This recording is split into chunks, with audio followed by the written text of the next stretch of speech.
Good morning. You listen to FloorDaily.net, and I'm Kemp Harr. This morning, my guest is Jim Dion with Dion Co., a retail consultant who's doing 2 seminars at Coverings this year. We'll get into that in just a minute. Jim, how you doing? I'm doing great, Kemp. How about you? I'm good. Good to be with you. Yes, you've written some articles with us. You're guest columnist occasionally. You also work with Crossville and Tough Techs in our business, but on a grander scale, you work with Harley-Davidson, Ritz-Carlton, Williams-Sonoma, and you give them advice on how to be successful at retail, right? That is correct, yep. First, before we get into your seminars, which will be next week in Atlanta, let's talk a little bit about the economy and how that's affected retail. Well, yeah, welcome to the roller coaster. Anybody listening to this knows it's been a very long roller coaster ride. And unfortunately, it's not over yet. Every time I think we see a light at the end of the tunnel, another train comes at us. We're pretty optimistic this past Christmas. Home starts were beginning, we're getting a sense that maybe the housing market was bottomed out and starting to head the other direction. We got kind of a feeling that the consumer was going to be coming back in a big way, and a lot of optimism. And general retail sales this past Christmas season were pretty darn good. And then we hit a wall in January, February. Some people call it weather, other people call it government. But the American consumer has definitely gone on a pause in the last, particularly in the month of March. And that's been the most kind of concern for most people. Overall, yeah, we're still kind of optimistic. The fundamentals are there. The housing market has bottomed out. In many parts of the country, it's starting to uptick. Prices are going up again. There's some optimism there, but we just can't seem to get our politicians to play in tune with us. No, I know it. I think Obamacare is probably a big factor. We are seeing in this industry, the more people I talk to at retail, we're seeing a lot more traffic at store level, people coming in, working on projects. Oh, yeah, because, a lot of people who are in their homes and, maybe still underwater, although we're getting a lot that are coming out from being underwater, they're still sitting there saying, hey, I'd like a new bathroom, I'd like a new kitchen, I'd like a new rec room. Just because they can't afford the next bigger house up doesn't mean they're not going to want to improve the one that they're in. Okay, well, you're given 2 seminars at Coverings. One's on Monday afternoon, and the other one I think is Tuesday morning. One of them is about what every retailer can learn from Apple, and the other one is the psychology of price and why it matters. Give us a quick rundown. Tell us why we should go and listen to these seminars. First one on Apple, clearly, the attendees are selling flooring. They're not selling iPods.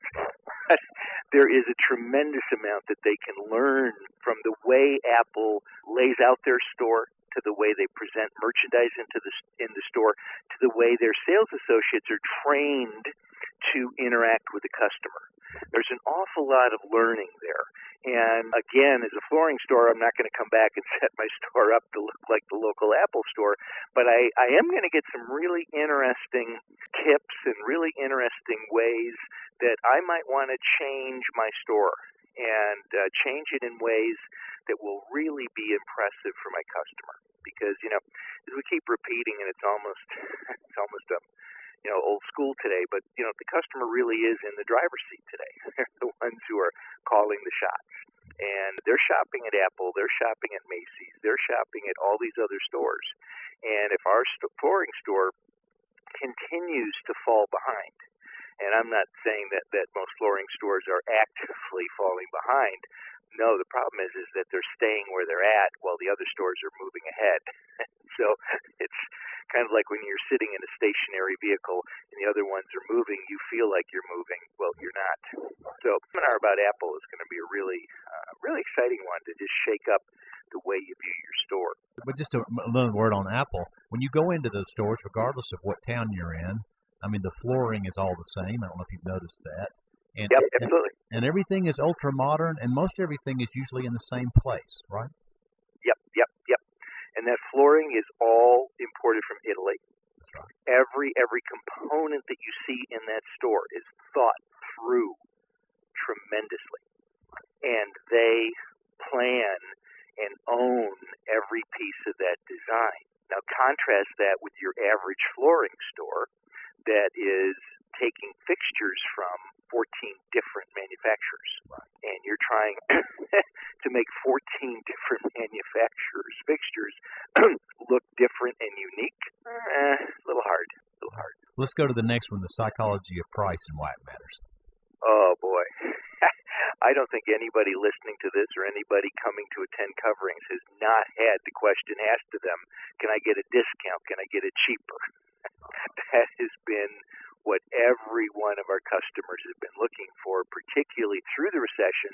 And even as we have come out of it, everybody's still looking for a deal. And there are ways of understanding what's going on in a customer's mind when they are thinking about and talking about price.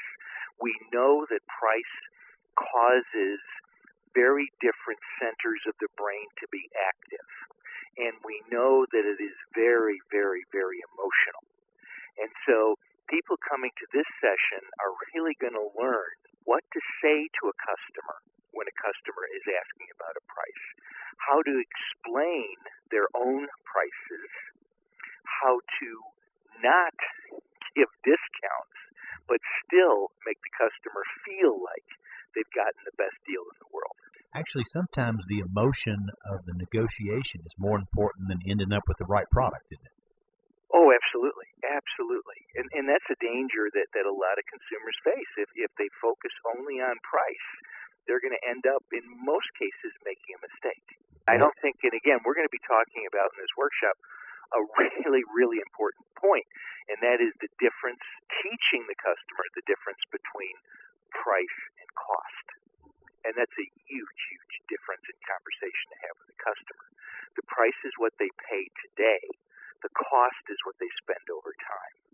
So pay a low price, falls apart, and your cost over 5 years or 10 years for that floor is 5 times what you're spending today. Sounds like two very good seminars. Again, I had it right. It's Monday afternoon and Tuesday morning, right? Yes, it is. I got my fingers crossed with this sequester going on. I'm flying out of Chicago early Monday morning. I hope I'm not going to have any problems. That's right. You're talking about the security and air traffic control might put some delays. That whole mess. Yep. All right, Jim, it's great to talk to you. Look forward to seeing you next week. Again, talking to Jim Dion, who's an author and a retail consultant, and he'll be at coverings next week in Atlanta. And you've been listening to Kemp Harr and FloorDaily.net.